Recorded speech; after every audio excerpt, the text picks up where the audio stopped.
Sky aujourd'hui, Blue Sky demain, Blue Sky tous les jours pour vous accompagner à chaque grasse matinée. Nous revenons aujourd'hui avec un acheminement que vous avez très certainement intégré qui va se présenter comme que voici. Nous ouvrons ce chapitre avec les éphémérides du jour où nous allons taquer bien évidemment à l'actualité et juste après viendra bien évidemment le tiroir où nous allons rentrer dans l'actualité du jour et aussi une certaine découverte. Juste après, ça sera le sport avec Bienvenue Famba et vous découvrirez l'identité de notre invité au cours de cette tranche matinale. C'est pour moi un plaisir de vous accompagner pendant ce temps. Du coup, bonjour sur KMC, bienvenue dans Blue Sky. Vous faites bien de nous regagner confiance sur le canal 37 TNT sur notre BOTT, Kyria Media Channel, la chaîne de la jeunesse et des bonnes valeurs, dans votre tranche matinale Blue Sky, le ciel bleu qui s'abat sur vous, qui est justement un signe de bonheur et de paix, parce que le présage dit qu'il n'y aura pas de pluie, il n'y aura pas d'intempéries, il n'y aura pas de foudre, bien évidemment, parce que tout est aisé, tout est paisible, et c'est comme ça que ça se passe ici sur notre chaîne. Je suis Dakati Boloa, très contente pour moi de vous accompagner en ce 12 février, 43e jour de l'année 2026. Nous célébrons les personnes portant le prénom de Ambeline, Félix et Eulalie. Alors, si vous en avez dans votre entourage, il est temps de leur souhaiter un joyeux non-anniversaire. Fatibé. Béton. Joyeux anniversaire à vous, le padre, le béton de la République démocratique du Congo, le chef de l'État, président de la République. Aujourd'hui, nous vous célébrons d'une certaine façon et que pleuve sur vous beaucoup de grâce et de bonté allant dans le sens de la signification de votre prénom. Et mondialement, nous célébrons la journée mondiale et bien évidemment de la main rouge. La main rouge qui veut dire justement une journée internationale des enfants soldats. Et aussi, nous célébrons la journée mondiale des câlins. Moi, j'affectionne vraiment énormément des câlins. Mais je ne voudrais pas vous arracher les mots parce que je ne serai pas seule à discuter sur ce sujet. Je serai avec le grand analyste sportif. Vous découvrez de qui s'agit-il. Ça sera juste après cette transition des éphémérides et on se retrouve juste après.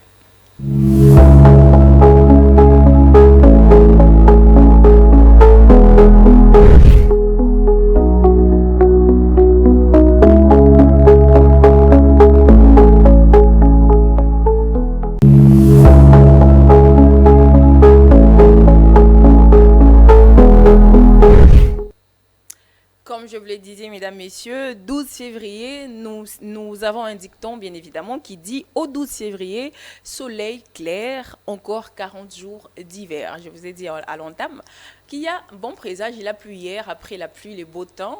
Je ne sais pas si toutes les nations conjugueront cette citation ou ce dicton, mais bien évidemment, l'air a tendance à frôler la peau, à adoucir et à caresser un petit peu. Profitez-en parce que la vie ne tient qu'à un fil. Je vous ai dit que nous allons débattre sur ce plateau avec Bienvenue Famba, l'analyste sportif de KMC, à qui je dis bonjour et bienvenue. Bonjour Dakate, bonjour chers fidèles téléspectateurs de cette grande matinale Blue Sky sur votre chaîne KMC Télévision. Comment vas-tu ce matin? Ouais, en forme. Vous venez de dire ici, après les pluies vient de bon temps, mais je pense qu'on doit changer ça avec les contextes que nous vivons ici. Je l'ai bien dit, est-ce que toutes les nations conjugueront? Et heureusement, vous avez bien fait de le souligner parce que hier, après la pluie, moi, j'étais au niveau de 24. Et ben, après la pluie à Kinshasa vient les déluges. Mais on peut se contenter de l'air frais, de la bonne ambiance, de l'air frais, d'un soleil un peu tamisé. Mais il ne faut pas aussi oublier que après juste la pluie, vous devez sautiller à tout moment pour vous créer des chemins. On devient des Super Mario. Exactement. Donc, je pense, on est au taquet ce matin. On va embrasser l'actualité et discuter et donner le plaisir à ceux qui nous regardent en ce moment. On va profiter de la vie de la manière dont elle s'offre à nous. Exactement. Alors, bienvenue, j'ai dit tout de suite qu'on parlait de la journée mondiale de la main rouge, comme quoi on dirait la journée mondiale des enfants soldats. Est-ce que tu peux faire une lecture globale de ce que tu entends par enfant soldat? Est-ce que tu es pour déjà? Oui, je suis pour, mais un tout petit peu réticent par rapport à cette journée parce qu'on dit il ne faut pas rêver les chats qui dorment, il ne faut pas remettre le couteau sur les cicatrices qui sont déjà peut-être passées. Voilà, remuer le plaie. Et je pense que cette journée, c'est vrai, ça nous rappelle, ça nous appelle à défendre et à combattre ces phénomènes des enfants soldats. Parce que vous connaissez la République démocratique du Congo, c'est le pays qui vit vraiment cette journée parce que nous avons connu plusieurs rébellions. La plus grande, c'est qui a tout déclenché, je dirais, c'est la rébellion de l'Alfdel. Oui, et c'est suite à cette rébellion qu'il y a eu des enfants. Moi, j'ai suivi un ancien Kadogo qui était venu avec Mosé Laurent Désiré Kabila, qui témoignait comment il a été enrôlé des Fox avec ses amis. Donc, ils étaient en train de jouer au football. Et du coup, paf, on vient, on les enlève. Et on les insère dans les mouvements armés. Et puis là, il a vu ses amis comment ils ont perdu la vie.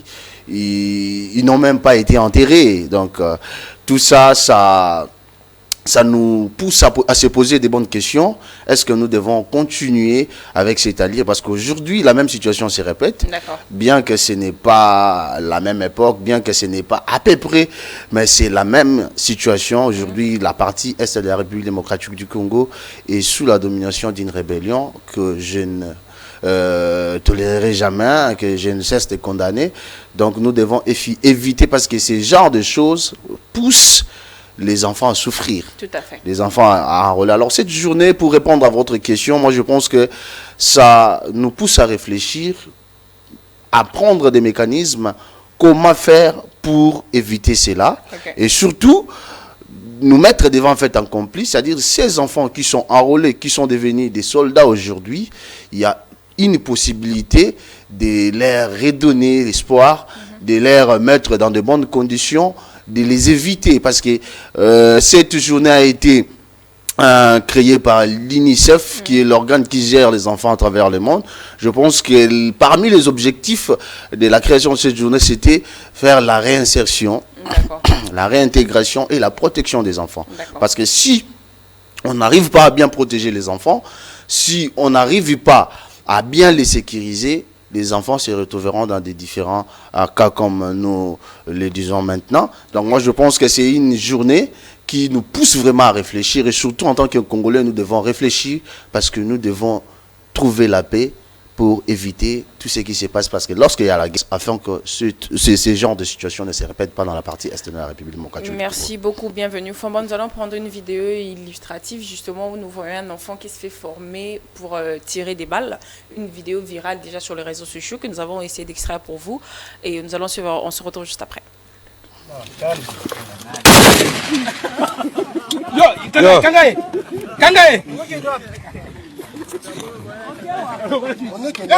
Ours!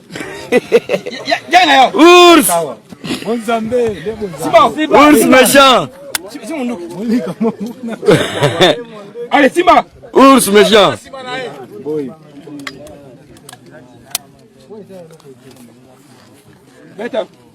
Tiens, Msapi. Tiens, Msapi na kati. Tiens, Msapi na kati. Tiens, Msapi na kati. Allez. Tiens, Msapi. Noki. Beta. Yo. Na kututo mbata. Allez, tiens, Msapi na kati. Tiens. Tiens, Beta. Beta. Beta. Beta. Beta. Nzambe. Beta. Beta.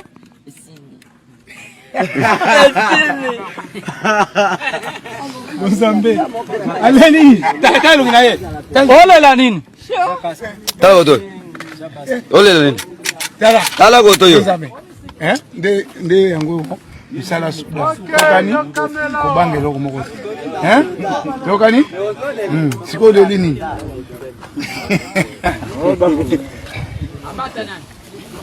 Beta wozi wa motema makasi. Beta kanga makasi, kanga makasi.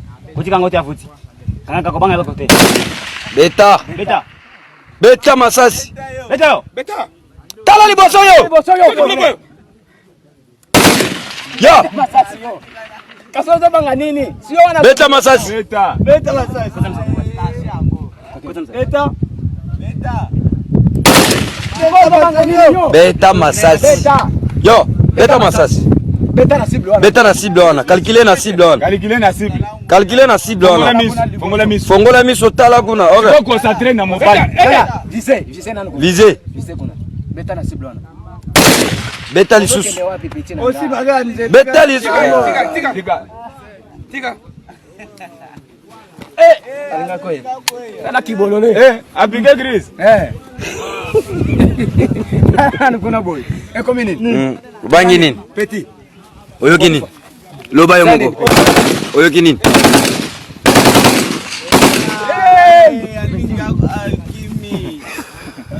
Yo, tombola lo. Katika mtala soda wa nini? Tombola.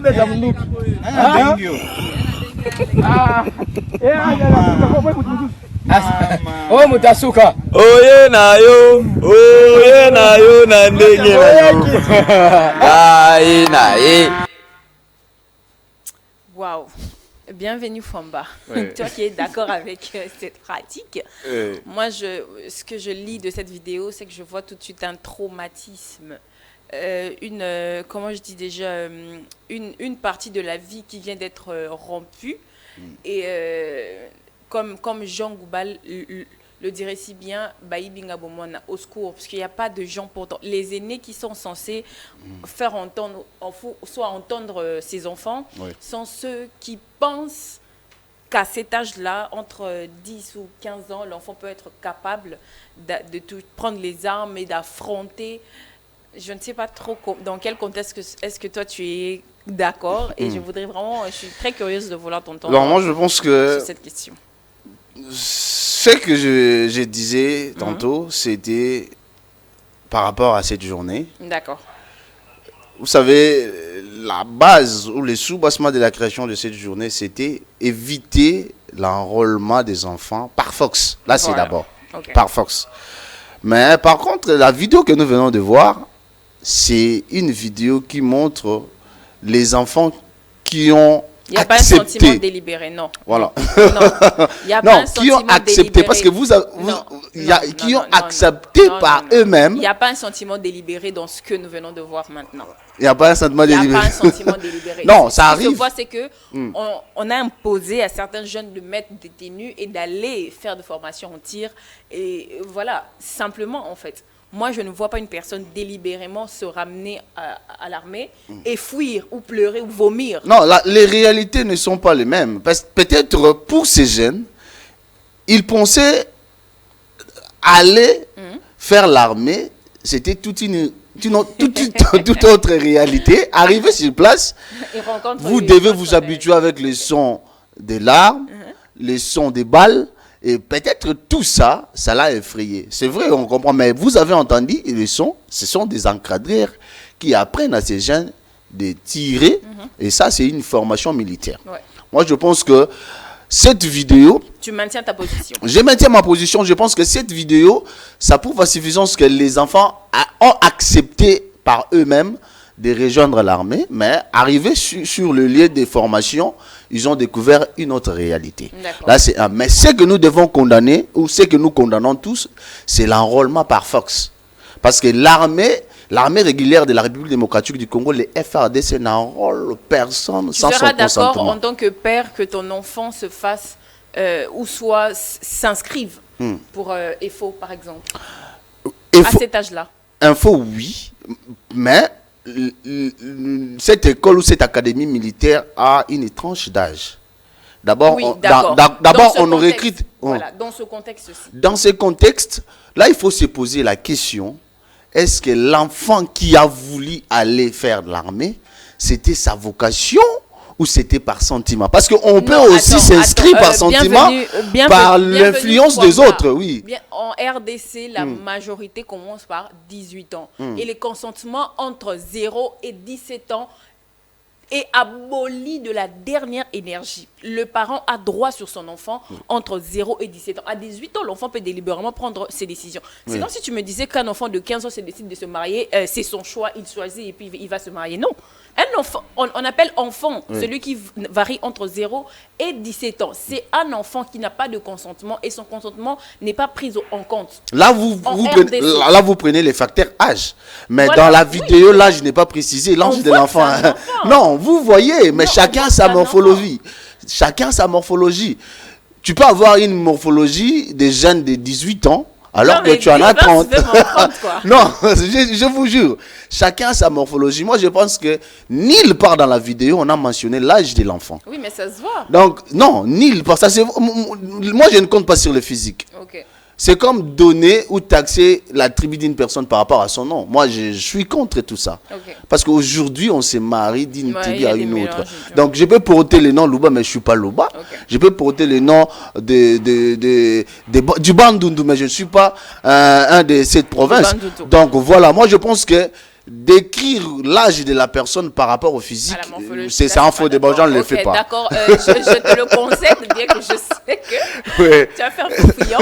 On va prendre cette vidéo pour justement nous étendre, parce qu'on doit reconnaître que les enfants soldats, ce n'est pas qu'en Afrique, c'est aussi dans beaucoup d'autres pays. On va sur cette vidéo, la troisième déjà, Elohim Konkolongwe, c'est juste après toi. Bienvenue Famba. Bon, je pense... cette vidéo vient encore nous remettre dans le contexte de la journée. Là, on voit à travers les images, ce sont des enfants enlevés, kidnappés par les terroristes pour leur former, afin d'atteindre un objectif qu'eux-mêmes se sont fixés. Donc moi, je pense que c'est ce genre de pratiques que nous devons condamner et dénoncer. Des Congolais qui ont marché pour soutenir ces mouvements. Mais en âme et conscience, est-ce qu'un Congolais peut soutenir ces mouvements?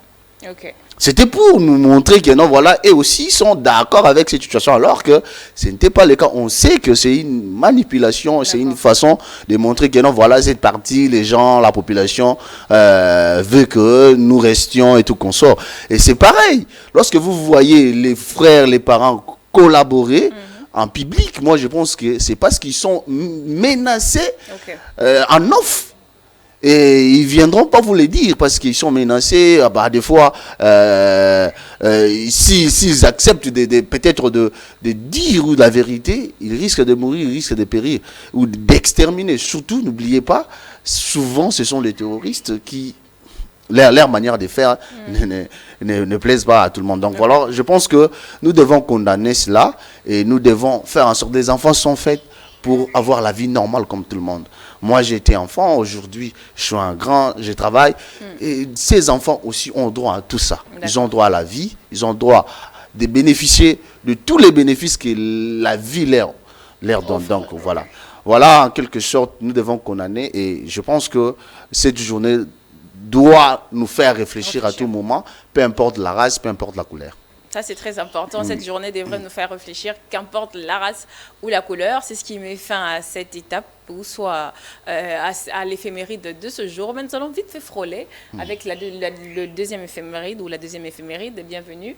Est-ce que tu aimes aussi les câlins? Oui, j'aime les câlins. J'aime les câlins. À l'endroit de tout le monde ou bien pour des personnes spécifiques? Bon, ça dépend des contextes. Permettez-moi de vous le dire, ça dépend des contextes. Ok. Devant tout le monde, lorsqu'il s'agit d'une personne assez proche, intime. Mais intime aussi. Et moi, tu ne peux pas faire des câlins? Je vais faire des câlins. Donc, c'est la journée des câlins aujourd'hui. Si vous avez des proches un peu... une affinité, avec un peu plus d'affinité, donc vous pouvez toujours le traduire par des signes, des signaux comme ça. Des câlins aussi fait partie de la drague aussi. Hein. Mais attention, ça fait partie de la drague, attention aujourd'hui, surtout nous, en République démocratique du Congo, c'est très difficile de faire des câlins à nos mamans, à nos parents, nos soeurs, nos frères. Oui, c'est aussi une façon de se rapprocher aussi de ces gens-là. Mais c'est très difficile. Mais moi, je sais que si j'ai fait câlin à ma mère, elle va me bousculer de façon. Moi, un jour, ma soeur a osé me faire un câlin.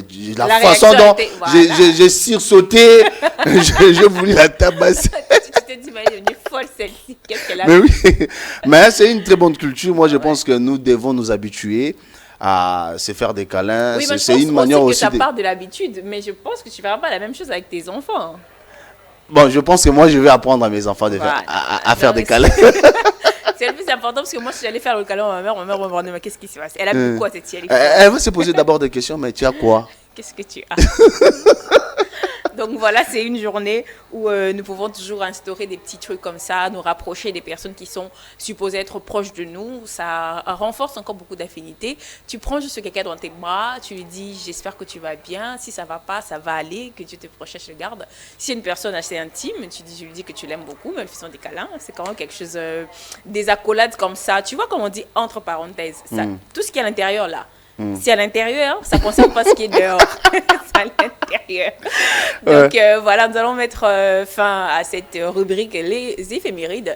Nous y reviendrons sûrement demain avec d'autres actualités. Nous allons prendre la prochaine étape de cette tranche matinale. Celle-là sera invitée, mais la transition qui va séparer les deux parties, ça sera le moment gag. Nous allons essayer de nous dégourdir un peu, bouger les mâchoires avec les rires que va nous proposer Elohim sur la recommandation de Bienvenue Famba. Et c'est tout de suite.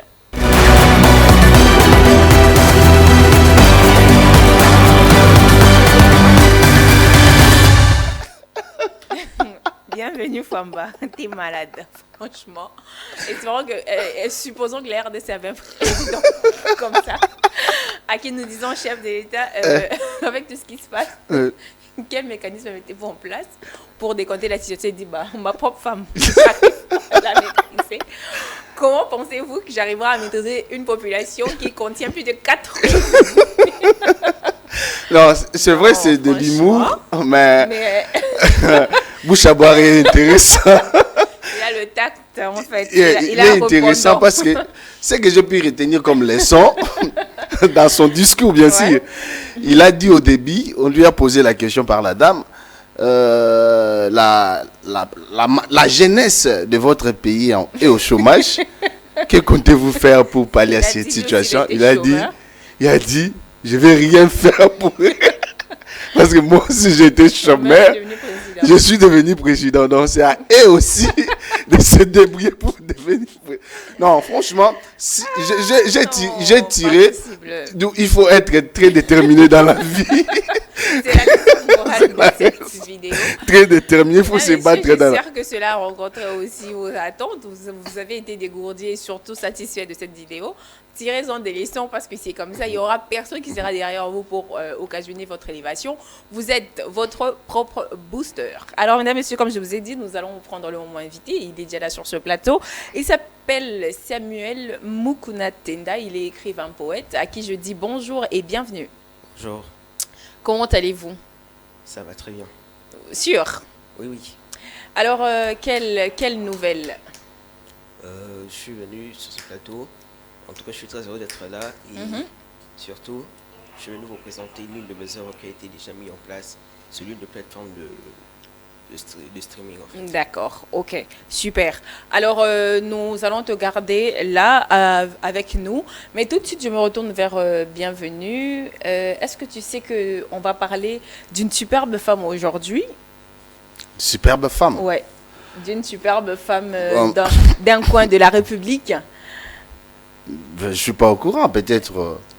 Je vais découvrir. Tu vas le découvrir ici. Ouais, je vais découvrir ensemble avec toi. Voilà, super. Nous allons vous garder parce que c'est avec vous que nous allons débattre, surtout avec le poète, parce que oui, nous allons rentrer un peu dans les lignes pour essayer de décortiquer la motivation et surtout le contour de ce qui a occasionné cette histoire, bien évidemment. Et ce sera dans Tiroir, et c'est tout de suite.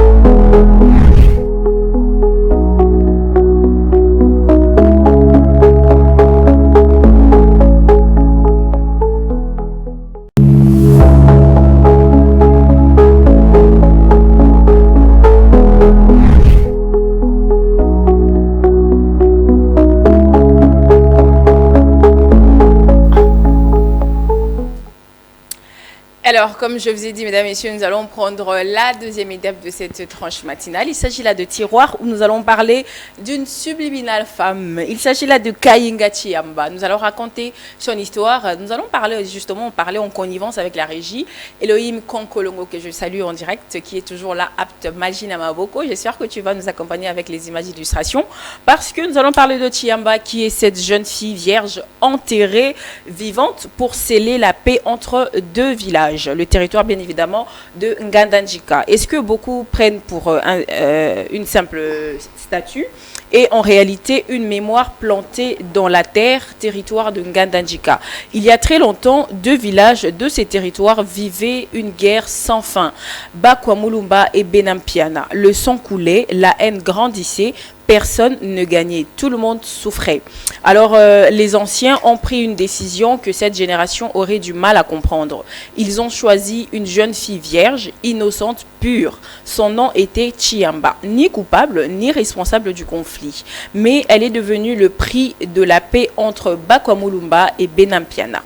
Chiamba, une esclave, a été offerte en sacrifice pour sceller une alliance entre les deux villages. Elle a été enterrée vivante comme un serment enfoui dans le sol, comme pour dire que Chiamba veille sur cette alliance et que celui qui osera reprendre la guerre repense devant elle. Son corps est resté sous la terre, mais son nom a traversé le temps. C'est ainsi qu'est né le nom du secteur de Chiamba dans les territoires de Ngandanjika. Aujourd'hui, certains passent devant cette statue sans savoir ce qu'elle signifiait, bien évidemment, sans comprendre même que ce n'est pas que du ciment qui se dresse là, mais c'est l'histoire d'une innocente sacrifiée pour arrêter la folie des hommes. Alors, avec mes invités sur ce plateau, je pense qu'on va essayer de décortiquer cette histoire qui, justement, m'a fait un petit peu mal en tant que parent, mais aussi en tant qu'humaine.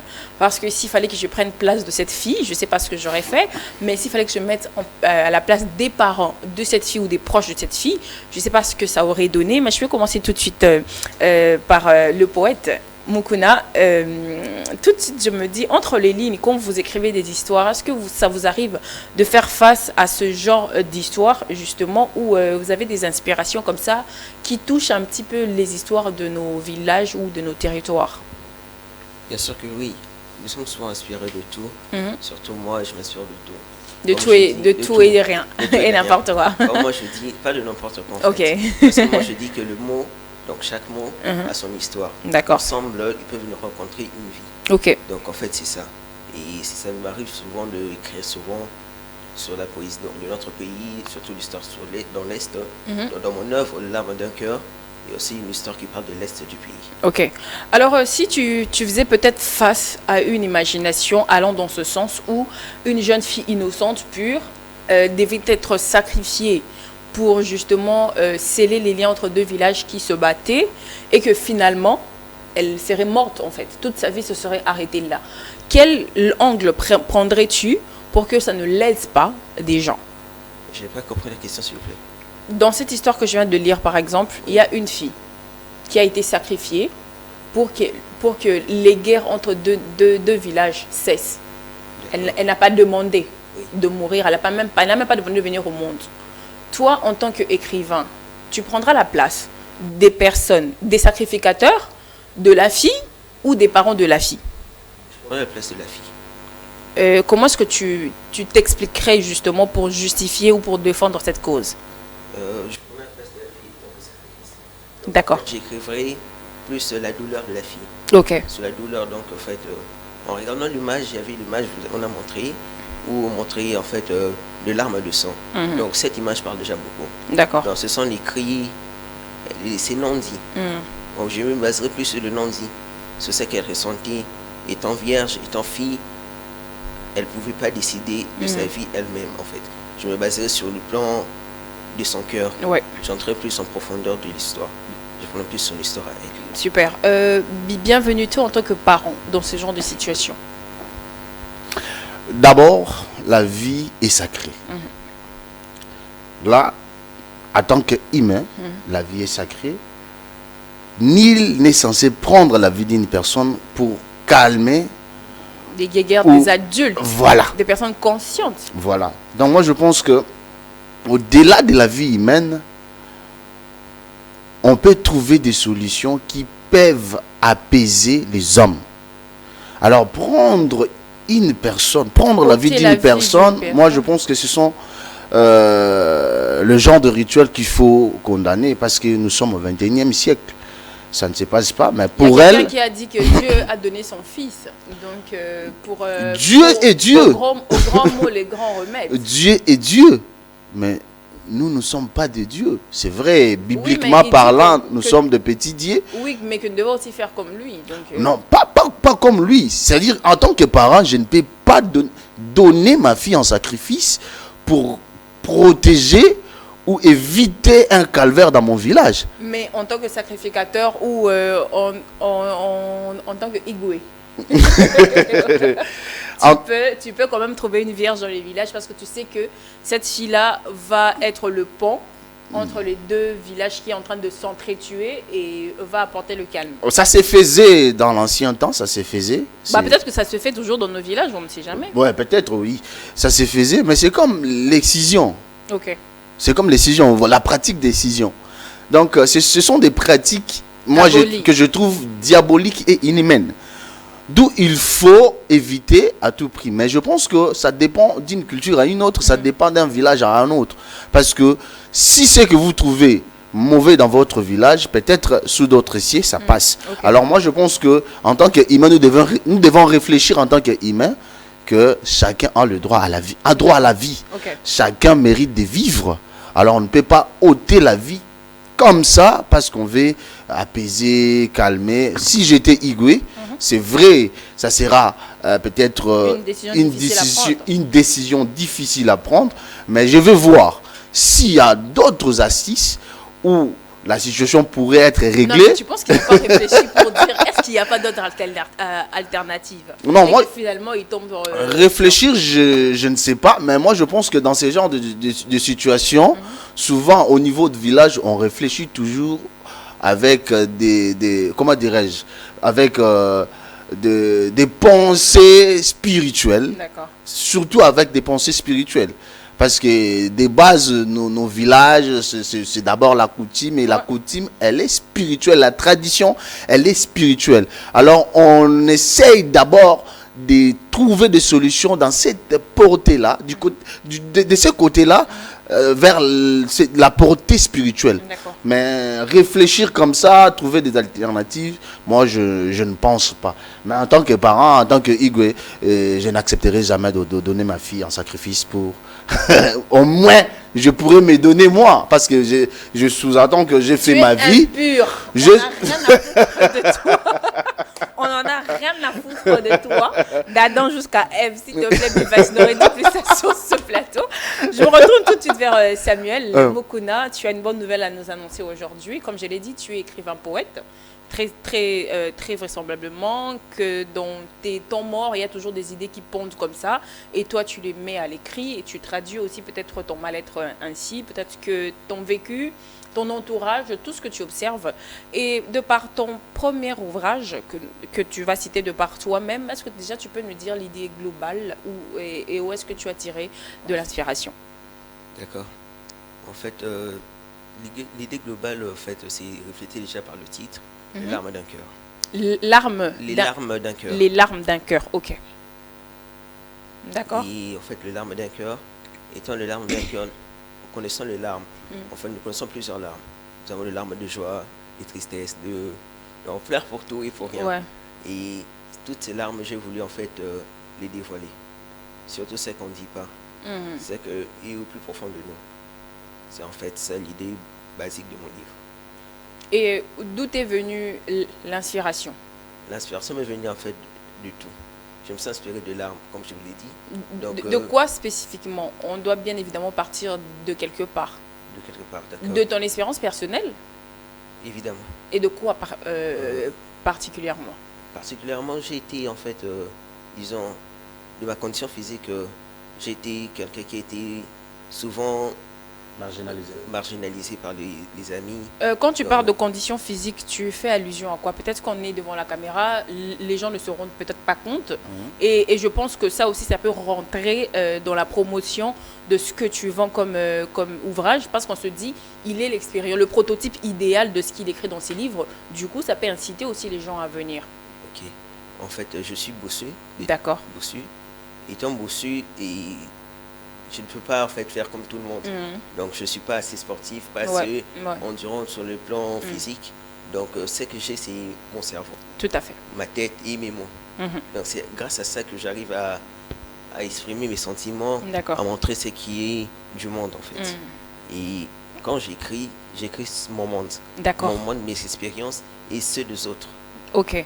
Alors, quand tu te fies à ton expérience, tu expliques quoi précisément entre les lignes? Tu dis quoi? Qu'est-ce que tu as vécu? Souvent, en fait, j'aimerais, en fait, entre les lignes, j'explique sur la mort surtout.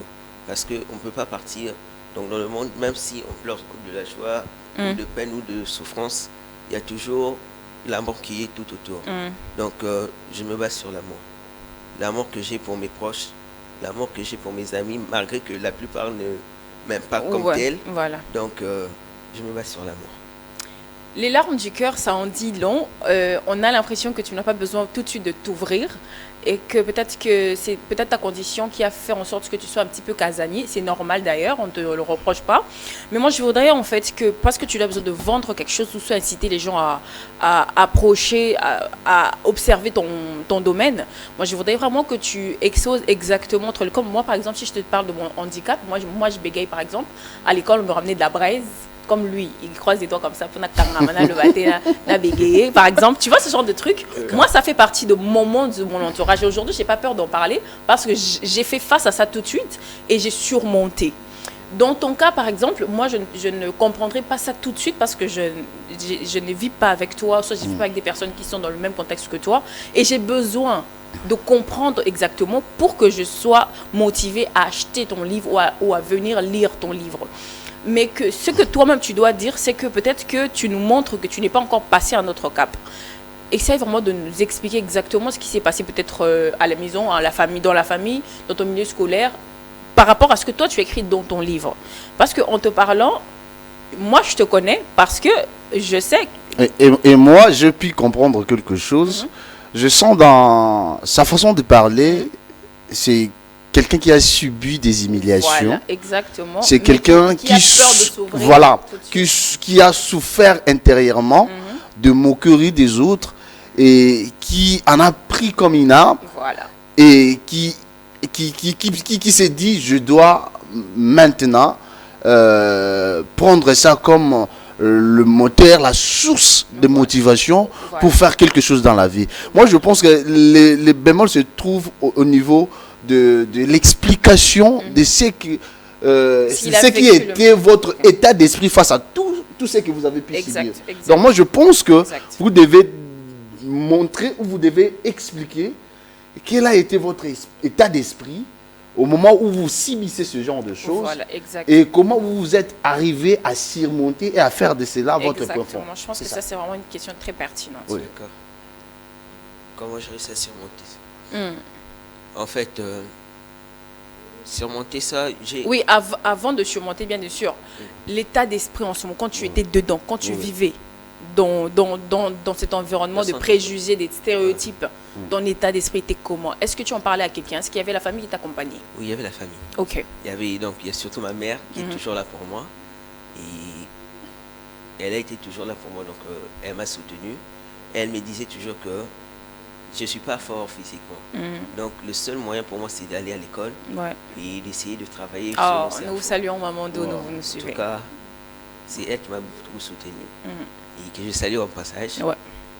Et mon état d'esprit, quand j'ai commencé à écrire, j'ai plutôt écrit, elle me disait toujours écris sur ce que tu connais. Ok. Surtout pour un écrivain, poète, c'est parfois dur. Nous avons ce qu'on appelle le syndrome de la page blanche. Ça veut dire le syndrome de la page blanche pour un écrivain, c'est donc une période de temps où tu n'as plus d'inspiration. D'accord. Donc elle m'a dit d'écrire sur ça que je connais. Et j'ai commencé à écrire. J'écrivais sur tout et sur rien. Et souvent, c'est les mots qui m'inspirent. Ouais. Les mots, la façon que les gens vivent et tout.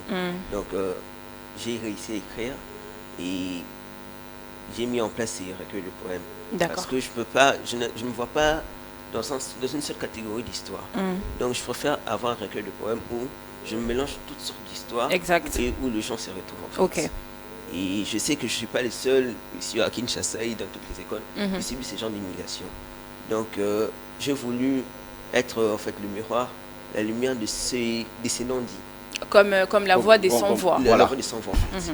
Je voulais être la voix des sans-voix et c'est à travers plutôt mon histoire. Et si vous regardez, il y a certaines, dans mon œuvre, il y a certaines histoires qui ne sont pas à moi que j'ai en fait emprunté de quelqu'un et j'ai réussi à le développer à ma manière. Tu es à ton 40e ouvrage ou à ta 40e écriture?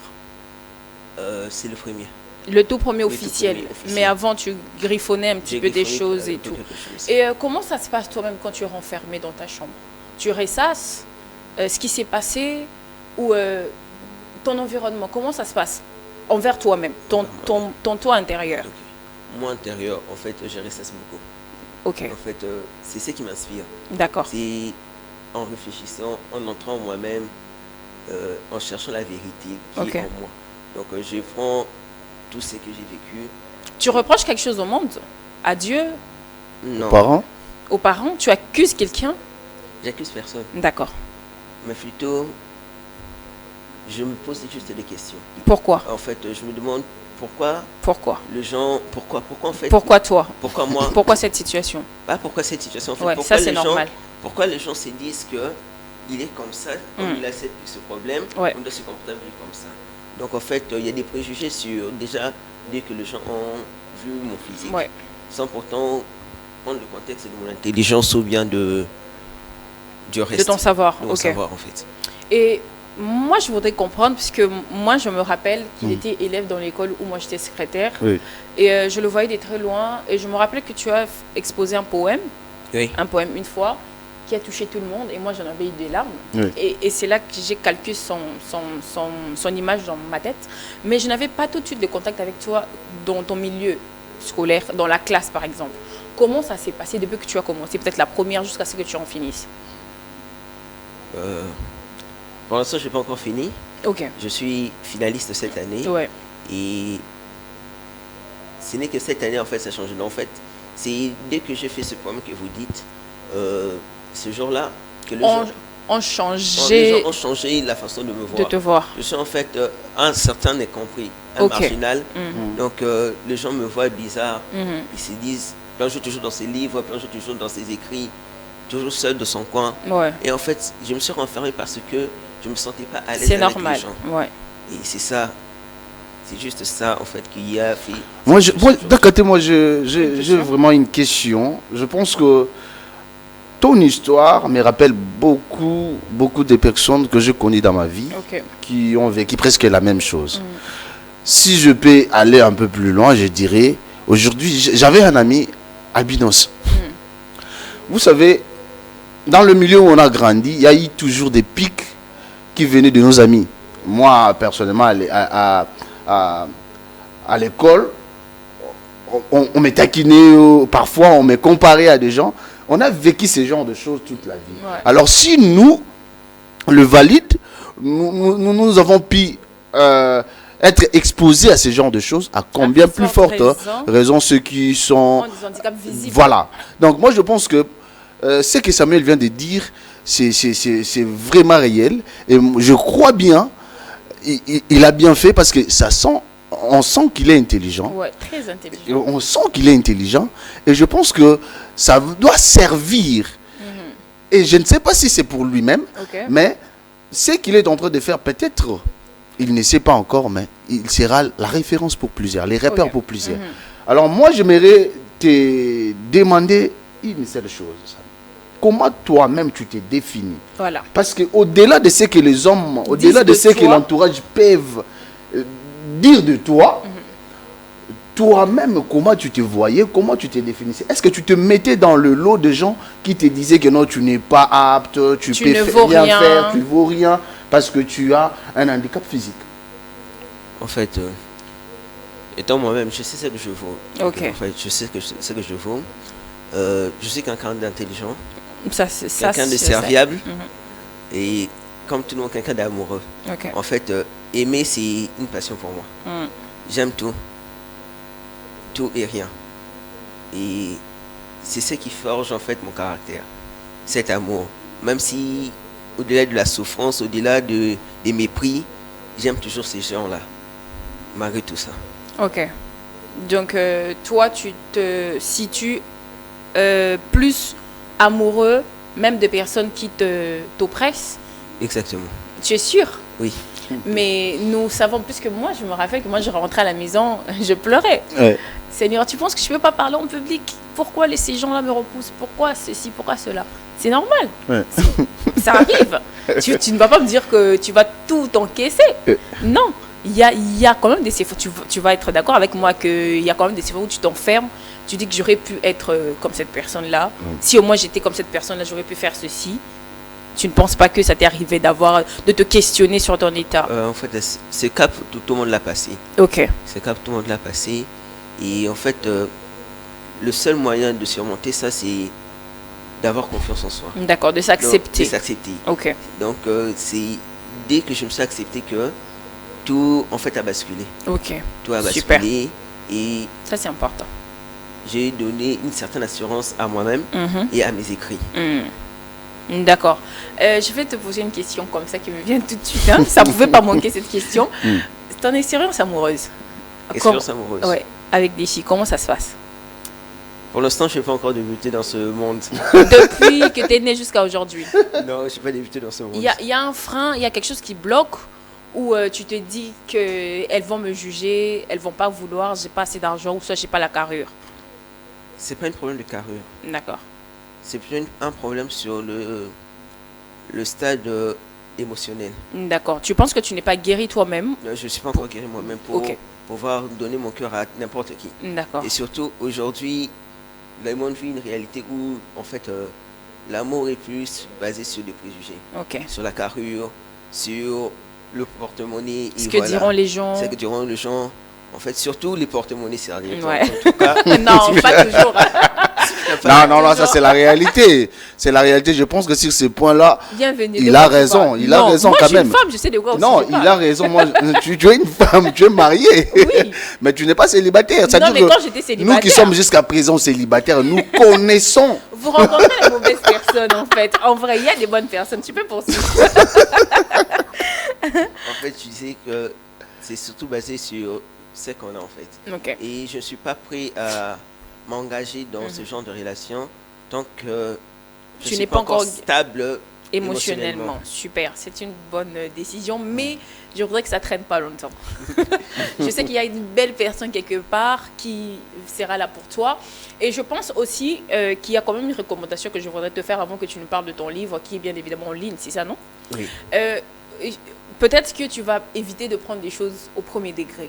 Ça va vraiment t'éviter de te plonger dans beaucoup de choses. Tu sais, même dans des couples, qu'importe que ce soit avec un handicapé ou des personnes avec aptitude normale, il y a des disputes, il y a des choses qu'on te dit pour te faire juste mal.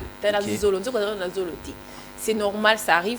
Et que peut-être que tu peux passer ce cap-là de prendre les choses au premier degré. Peut-être te dire, si elle dit ça, peut-être c'est parce que seulement elle pense qu'il y a peut-être mieux que moi. Alors que peut-être en vrai, c'est même pas ça. Tu vois? Ouais. Peut-être que tu évites de prendre les choses au premier degré. Tu vas te donner une chance en amour. On subit aussi des déceptions. Bienvenue à beaucoup de déceptions. 58 déceptions. Depuis qu'il a non, tu ne viens pas étaler ma vie privée ici. Depuis qu'il a commencé à tomber.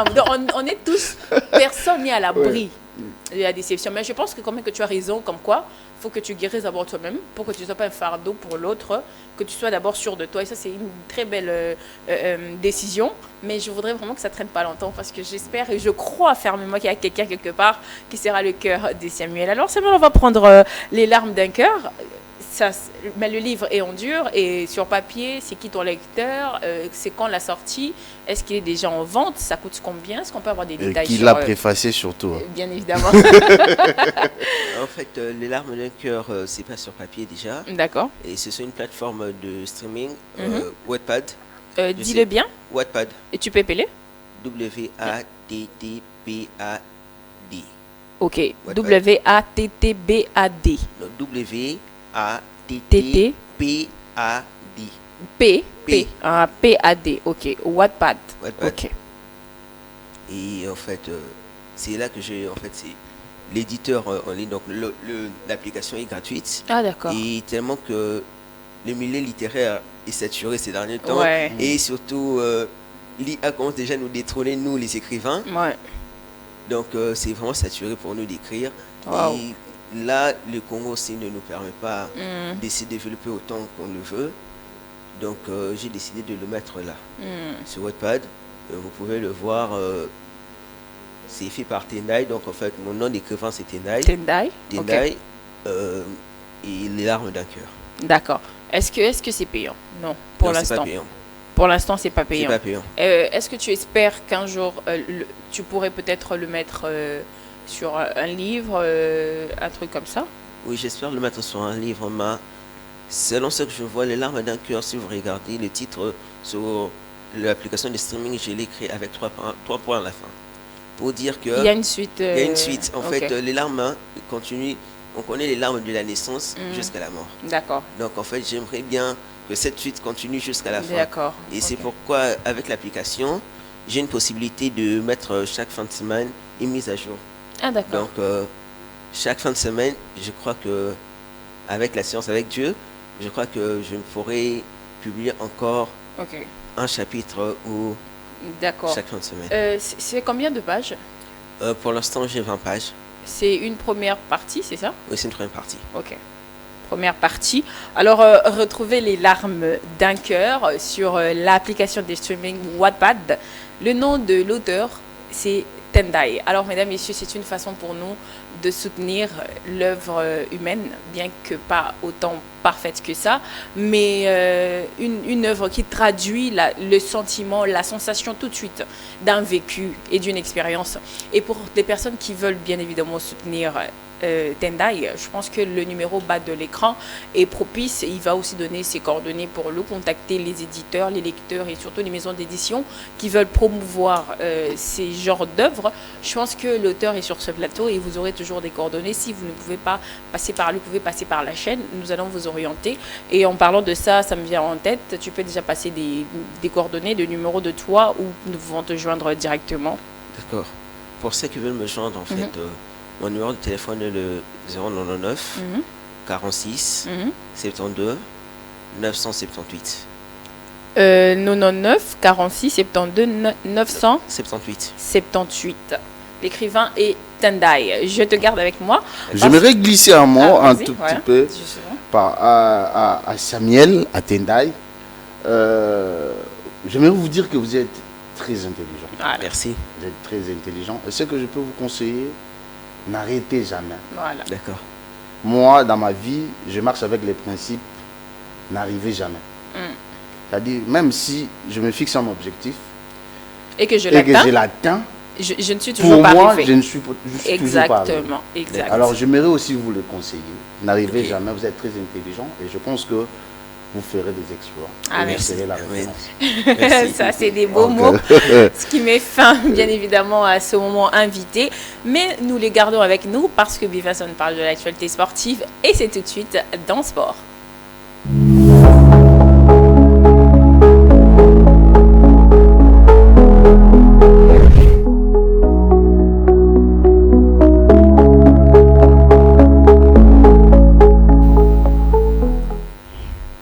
Comme je vous l'ai dit, je l'ai gardé du début jusqu'à la fin. C'est l'invité fidèle, surtout le représentant fidèle. Bienvenue, Famba. Je le redis. Bonjour et bienvenue. Bonjour Darkaté, bonjour encore et bonjour. Hein. Ouais, on peut justement. dire et bonjour. Et là, je salue nos chers amis sportifs.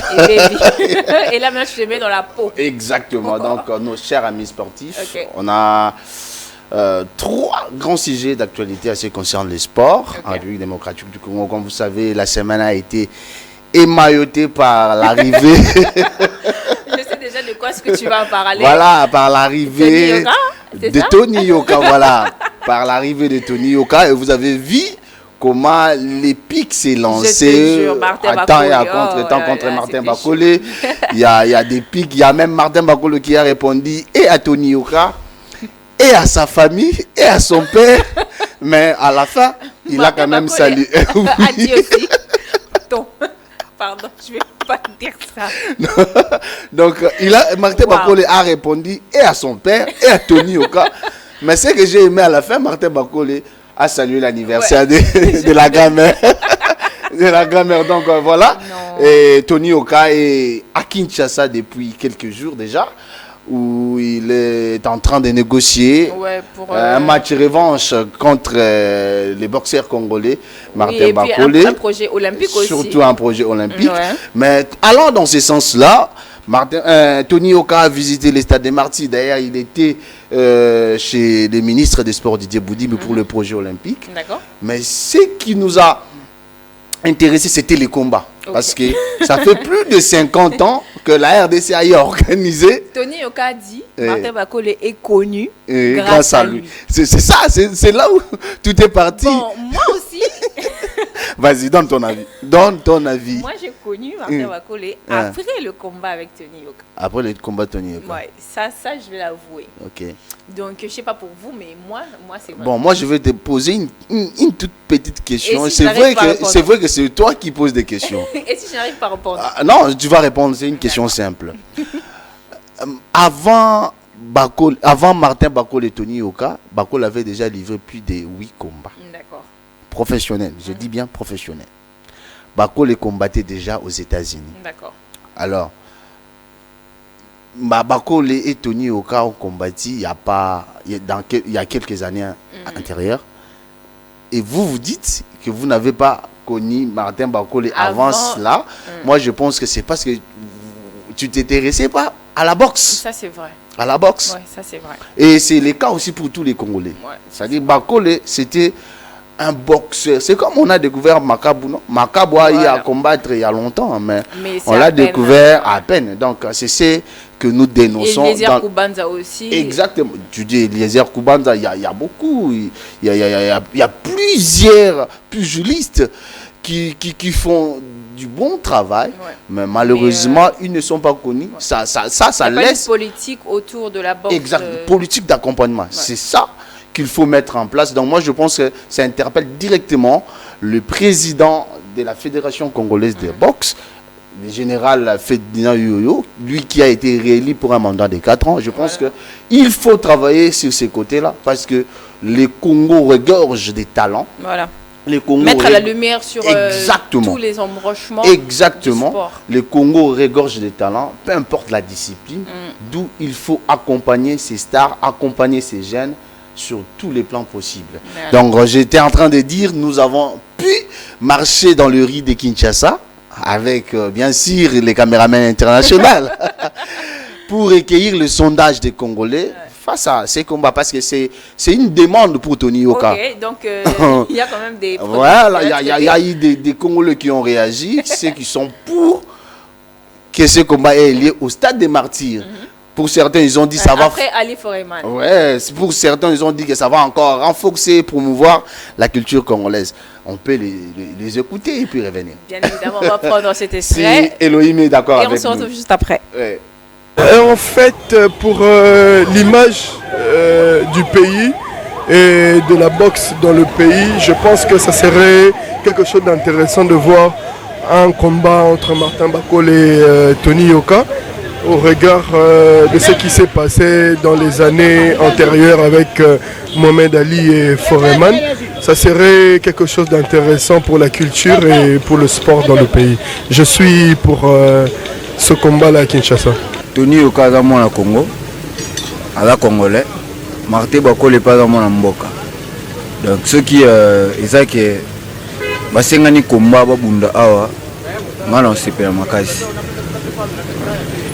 C'est pas vraiment makasi on a tous les deux les jeunes babunda na mboka na bango eza sengo pona mboka pe honneur ya mboka. Alandi Tony na réseaux sociaux azokana. Alandi pe Martin Bakole azokana pe. Mais pour te confirmer bango moko ba s'affronter dans la ring total a oba obeta de façon que qui m'écoute. Et ça bien parce que il faut remonter encore culture dans le domaine il y a sport mais précisément dans la boxe. Alors pour nous soutenir en plus Martin, parce que Martin a plus congolais. Voilà. Songo, c'est ça. Alors là, je suis en train de discuter avec Gontra qui me disait de saluer toute l'arbographie de sa famille. Bon, je vais lui faire plaisir ici sur ce plateau. Ici et maintenant, je reprends. Il s'agit là de Gontra Bunga, directeur technique des KMC Télévision, le fils aimé de Maman Mami Mavambu. Et avant lui, bien évidemment, il y a Brunel Mavambu, il y a Fanny Teka et il y a Hervé Songa, que nous saluons bien évidemment. Songo, voilà, que nous saluons beaucoup et que Dieu vous bénisse pour ce fils que vous avez donné maman et surtout pour ce frère que vous avez bien encadré, Gontra, le plus cadet qui soit, un chef mais cadet. Les DT charismatiques. Les DT charismatiques. Voilà. Énormément. Alors, voilà. Bivance. Voilà, c'était là les réactions des Congolais qui se sont manifestés pour approuver cette idée d'un combat revanche ici au Stade des Martyrs. Donc, ça va promouvoir encore une fois de plus la culture congolaise et faire grimper les échelons à la boxe congolaise. Parce que vous savez, les plus grands combats organisés au monde à Kinshasa, c'était les combats Ali et Foreman. Alors, si on voit des grands boxeurs franco-congolais, Tony Yoka et congolais Martin Bakole, je pense que ça va faire un peu du bien. Est-ce qu'on va prendre un avis de Samuel? Est-ce que tu es déjà adepte du sport? Est-ce que tu aimes le sport?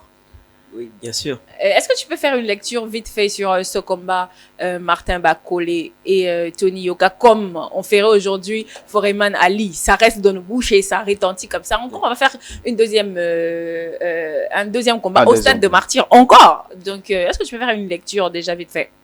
En tout cas, si ce combat, si ça s'organise, en tout cas ici à Kinshasa, en tout cas, c'est une expérience culturelle, surtout pour la RDC. Exact. Et aussi, ça sera quelque chose en fait d'assez, en fait, on remettra encore le combat Ali Foreman en vigueur. Donc c'est un deuxième combat au Congo, donc c'est une certaine opportunité sur l'histoire culturelle et sportive pour la RDC. Exactement. Et moi, je pense aussi que c'est une promotion pour nos instances. Ok, mais il faut connaître les enjeux, hein. Il faut connaître les enjeux. Moi, je pense que ces combats, c'est bien.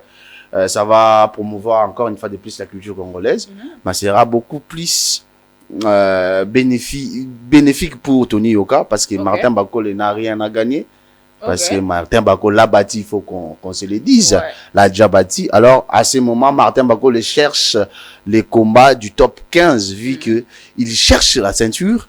Il veut gagner au moins une ceinture de champion du monde de poids lourd.